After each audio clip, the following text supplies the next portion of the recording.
আসসালামু আলাইকুম, আমি আশরাফুল ইসলাম। সেবা পয়েন্ট এভিয়েশনের পক্ষ থেকে আরও নতুন একটা ভিডিও নিয়ে চলে আসলাম আপনাদের মাঝে।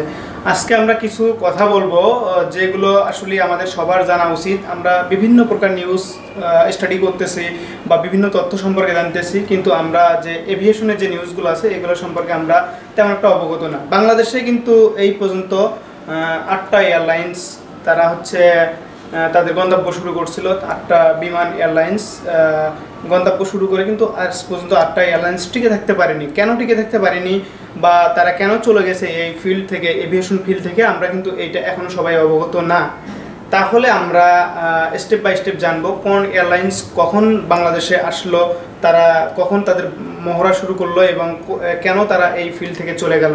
তা এই সম্পর্কে যদি আমি বলতে যাই, প্রথম রিজেন্ট এয়ারলাইন্স আসলে খুবই একটা গুরুত্বপূর্ণ এয়ারলাইন্স ছিল, যেটা আজকে আমরা দেখতেছি বিলুপ্তি হয়ে গেছে। এই এয়ারলাইন্সটা কেন বিলুপ্তি হলো, কী জন্য বিলুপ্তি হলো, এই সম্পর্কে আমি মূলত এই কথাগুলো আজকে আপনাদের কাছে তুলে ধরবো। তাহলে আমরা যদি বলতে যাই যে এভিয়েশন রিজেন্ট এয়ারলাইন্স কিন্তু 2010 সালে বাংলাদেশে যাত্রা শুরু করেছিল তাদের দুইটাই এয়ারক্রাফট নিয়ে প্রথম যাত্রা শুরু করেছিল ঢাকা থেকে। তারা কিন্তু ডোমেস্টিক যে ফ্লাইটগুলো আছে, ডোমেস্টিক ফ্লাইট নিয়ে তারা কার্যক্রম শুরু করেছিল তাদের নিজস্ব দুটো এয়ারলাইন্স নিয়ে।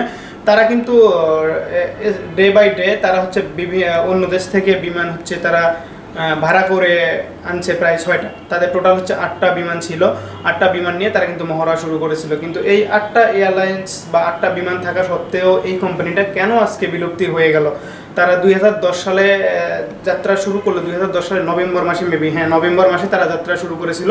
তো এই নভেম্বর মাসে যাত্রা শুরু করার পরে তারা কিন্তু 2 বছর 10, 11, 12, 13, 3 বছর প্রায় তারা ডোমেস্টিক যে ফ্লাইটগুলো আছে এইগুলো নিয়ে তারা কার্যক্রম চালিয়ে গেছে।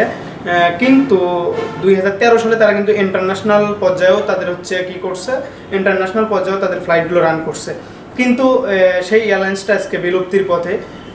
তাদের যে প্রথম 2টা এয়ারলাইন্স তারা পারচেস করেছিল, এই 2টা এয়ারলাইন্স কিন্তু অলরেডি ড্যামেজ হয়ে গেছে বা এই যে কার্যবিধি আছে এটা নষ্ট করে ফেলছে।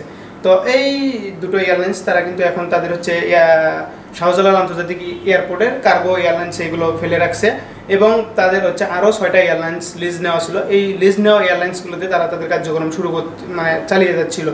এক সময় কিন্তু আমরা যখন দেখলাম করোনাকালীন, যখন করোনা শুরু হলো, বাংলাদেশে প্রকট আকার ধারণ করলো, তখন কিন্তু বাংলাদেশ সরকার আমাদের যে ফ্লাইটগুলো ছিল সবগুলো ফ্লাইট ক্যান্সেল করে দেয়।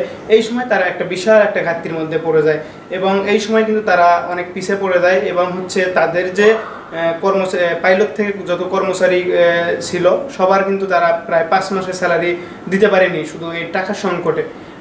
তো তারপরে তারা সব কার্যক্রম বন্ধ করে। এভিয়েশন অথরিটি তাদেরকে নোটিশ দিলেও কিন্তু তারা পরবর্তীতে আবার ফিরে আসার প্রত্যাশা ব্যক্ত করলেও আজ পর্যন্ত আমরা দেখছি সেই এয়ারলাইন্স কিন্তু এখনো ফিরে আসেনি।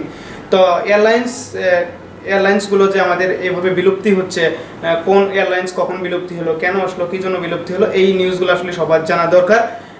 এই জন্যই মূলত আমি আজকে আপনাদের সামনে এই কথাটা তুলে ধরলাম যে এই রিজেন্ট এয়ারলাইন্স কিন্তু 2021 সালে তারা কিন্তু বিলুপ্ত হয়ে গেছে। তারা আসার প্রত্যাশা ব্যক্ত করলেও কিন্তু তারা ফিরে আসতে পারেনি।